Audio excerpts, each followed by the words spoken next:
الرجیم بسم اللہ الرحمن الرحیم یا من دل علی ذاتہ بذاتہ وتنزع عن مجانست مخلوقاتہ وجل عن ملائمت کیفیاتہ یا من قرب من خطرات الظنون وبعد عن لحظات العیون علی ما کان قبل ان یکون والصلاة والسلام علی خیر خلق محمد خاتم النبیین و سید المرسلین و رحمت للعالمین و اہل بیت الطیبین الطاہرین المعصومین المظلومین. اللہ تبارک و تعالی فی کتاب المجید والفرقان الحمید وقولہ الحق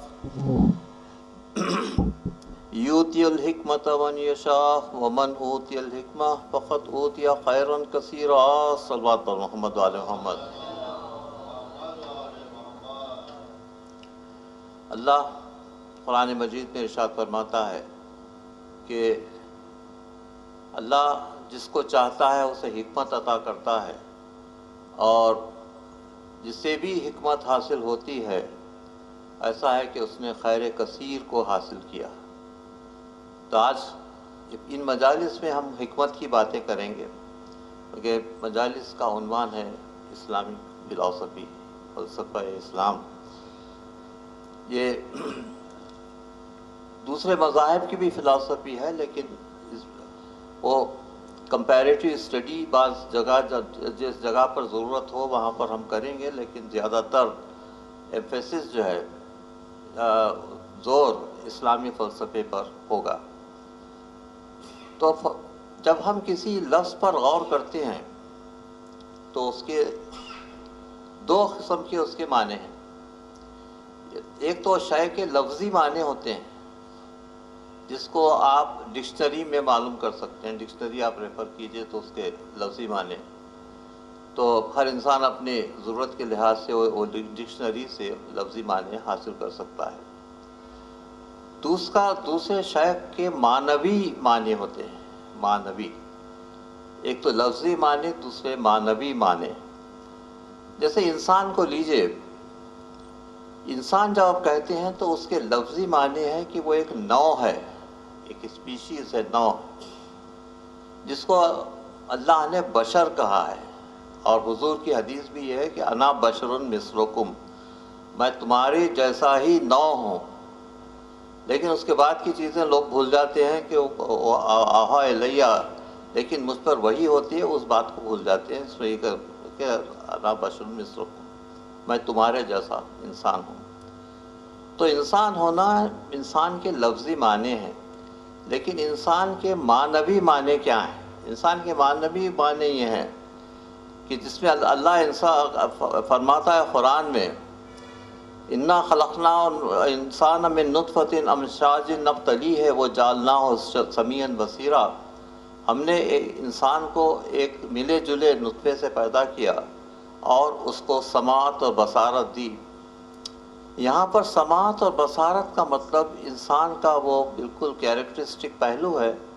مطلب یہ ہے کہ ہم نے اس کو فہم، ادراک، سمجھنے کی صلاحیت اور فری ول، یہ ساری چیزیں ہم نے انسان کو عطا کی. تو انسان کے معنوی معنی یہ ہیں کہ وہ جس میں یہ ساری باتیں ہوں. تو انسان ہونا ایک ترقی یافتہ منظر کا نام ہے، بشر سے لے کر انسان ہونا. کہ یہ اس میں شاعر کہتا ہے کہ محنت زیادہ لگتی ہے بشر سے انسان ہونے کے لیے، اور بشر سے انسان ہونے کے جو راستے ہیں وہ مذہب بتاتا ہے کہ کس طریقے سے انسان حیوانیت سے نکل کر بشریت کی منزل میں آ سکتا ہے. ایک اور مثال میں دینا چاہتا ہوں یہ اس کے لفظی اور معنوی معنوں کے. جیسے اللہ نے آیت کا لفظ استعمال کیا ہے، تو آیت کا مطلب کیا ہے؟ قرآنی آیتیں ہیں. قرآن میں ہے وہ جو آیتیں ہیں وہ آیت ہے. اللہ کا کلام چھوٹے چھوٹے ٹکڑوں میں وہ آیت کہلاتا ہے. لیکن آیت کا معنی اللہ کی نشانی بھی ہے.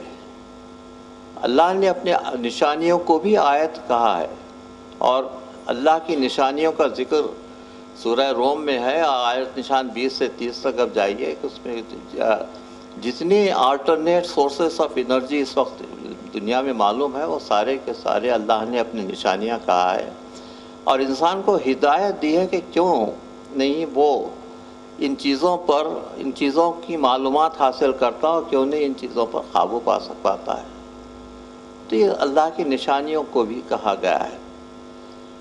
فلسفے کا کیا جہاں تک تعلق ہے، فلسفے کے لفظی معنی بلی اور سوف۔ بلی کے معنی چاہنے والا، پیار کرنے والا، لو کرنے والا۔ سوف کے معنی نالج، کہ وہ انسان جس کو نالج سے محبت ہے اس کو فلسفی کہتے ہیں، فلاسفی، اور اس کے چاہنے والے کو فلسفی کہتے ہیں۔ لیکن یہ بہت ہی یہ معنوی معنی ہوئے، لفظی معنی ہوئے، اس کے معنوی معنی کیا ہیں؟ اس کے معنوی معنی یہ ہیں کہ فلسفے میں بڑی وسعت ہے۔ جب آپ فلسفہ کہتے ہیں تو اس میں سارے عقلی معقولی علوم آ جاتے ہیں، جتنے ریشنل تھاٹس ہیں، معقولی تھاٹس ہیں، معقولی خیالات ہیں، معقولی علوم ہیں، وہ سب فلسفے کے تحت آ جاتے ہیں۔ اب اس میں دو قسم کے برانچز ہیں جس میں ائمہ نے ہمارے کہا ہے کہ یا تو وہ نقلی ہے فلسفہ یا وہ اصلی ہے۔ نقل کے معنی کاپی کرنا نہیں ہے، اس میں نقلی کے معنی یہ ہے کہ جو ہے کسی چیز سے حاصل کیا ہوا، اور نقلی اور اصلی اور معقولی جو ہے، یہ دو قسم کے اس میں معقولیات کے ڈویژن ہیں، تو نقلی اور عقلی۔ تو نقلی جو ہے وہ جو ڈویژن ہے اس میں زبان آ جاتی ہے، لینگویج آ جاتی ہے، گرامر آ جاتی ہے، اور اس میں گرامر کے مختلف برانچز آ جاتے ہیں۔ اس کے علاوہ خطابت جو ہے، ریٹورک، کتابت کا جو فن ہے وہ سب اس میں سب وہ نقلی علوم میں تحت آ جاتا ہے۔ اور عقلی علوم کے تحت آپ جتنے برانچز ہیں سائنس کے وہ سب آ جاتے ہیں، جتنے اکنامکس کے برانچز ہیں وہ سب آ جاتے ہیں، اور علم کے اور دوسرے جس سے انسان کو فائدہ ہو جاتا ہے وہ سب عقلی علوم کے تحت آ جاتے ہیں۔ اس طرح سے نقلی اور عقلی یہ دو قسم کے برانچز ہیں۔ اس کے علاوہ ارسطو نے دو اور اقسام بتائے ہیں اس میں، اس کے علم کے اور معقولی علوم کے دو مثالیں اس نے کہی ہیں۔ ایک تو یہ کہ وہ جتنے معقولی علوم ہیں، عقلی علوم ہیں، وہ یا تو نظری ہوتے ہیں، تھیوریٹیکل، یا عملی ہوں گے۔ یہ نظری ہوں گے یا عملی ہوں گے۔ عملی اس طریقے سے ہے کہ یہ کیا ہونا ہے، کیا ہو رہا ہے، اور پراپرٹیز کیا ہے، وہ سب اس کے ساتھ یہ سب تجرباتی علوم کے تحت آ جاتے ہیں۔ اور تھیوریٹیکل کیا ہے کہ کیا ہونا چاہیے۔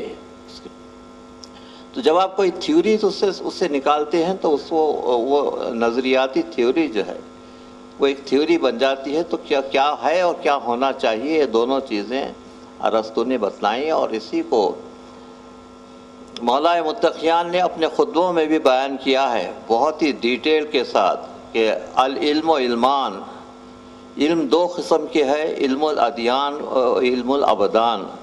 ایک تو دینی علم ہے اور دوسرا دنیاوی علم۔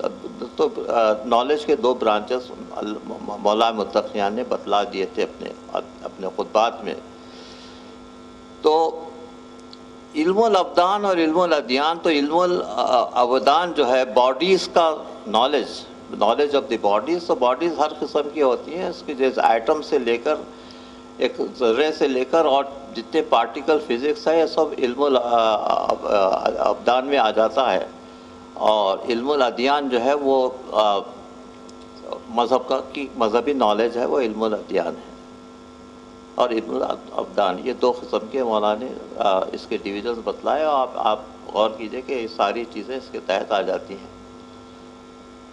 تو علماء کا اور ہمارے ائمہ کا کہنا یہ ہے کہ نالج کی یا فلسفے کا جو ہائیسٹ فارم ہے وہ اللہ کے وجود کے متعلق انسان کی سوچ سمجھ ہے، جس کو تھیولوجی یا الہیات کہتے ہیں۔ تھیولوجی، الہیات، اور ایک اور برانچ ہے جس کو ہمارے علماء نے اس کے متعلق بہت کچھ کہا